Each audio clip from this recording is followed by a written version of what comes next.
Assalamualaikum warahmatullahi wabarakatuh. Selamat pagi, siang, sore, maupun malam, kapanpun Anda berada. Perkenalkan, saya Bahtiar Prayoga Yuda dengan NIM 432231049, kelas HIP 1A Surabaya.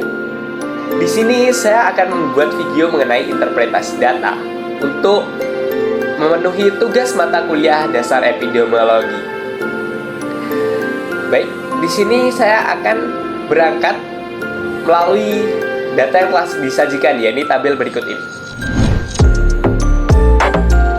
Tabel ini memuat nama, jenis kelamin, pekerjaan, beban kerja mental, lalu tingkat kelelahan kerja. Di sini terdapat 13 orang.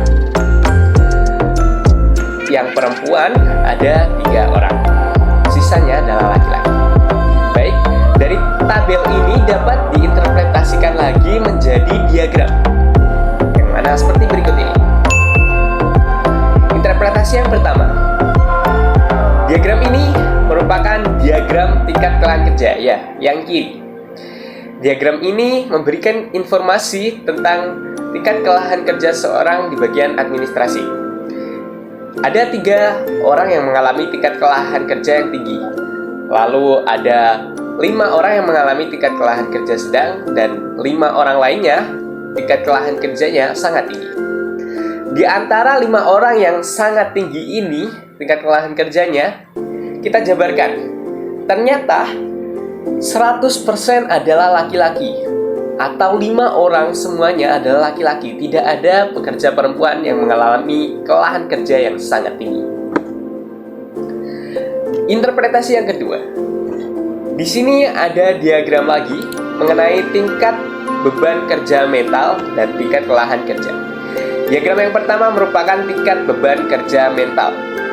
Di sini ada 5 orang yang beban kerja mentalnya rendah. Sisanya ada 8 orang yang tingkat beban kerjanya sedang. Di antara 8 orang yang tingkat beban kerja mentalnya sedang ini dijabarkan lagi seperti diagram berikutnya, yakni 5 orang tingkat kelelahan kerjanya sangat tinggi. Kemudian 3 orang tingkat kelelahan kerjanya tinggi.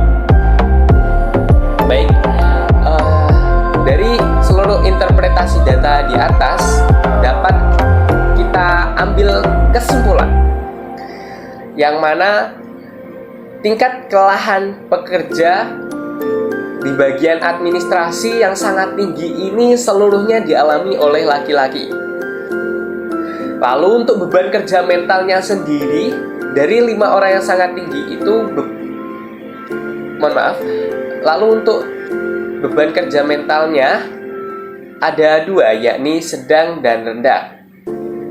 Di antara yang sedang itu, anehnya kelelahan kerjanya malah mengalami sangat tinggi. Di antara 8 yang sedang, 5 di antara 8 pekerja yang mengalami tingkat beban kerja yang sedang, 5 orang mengalami tingkat kelelahan kerja yang sangat tinggi.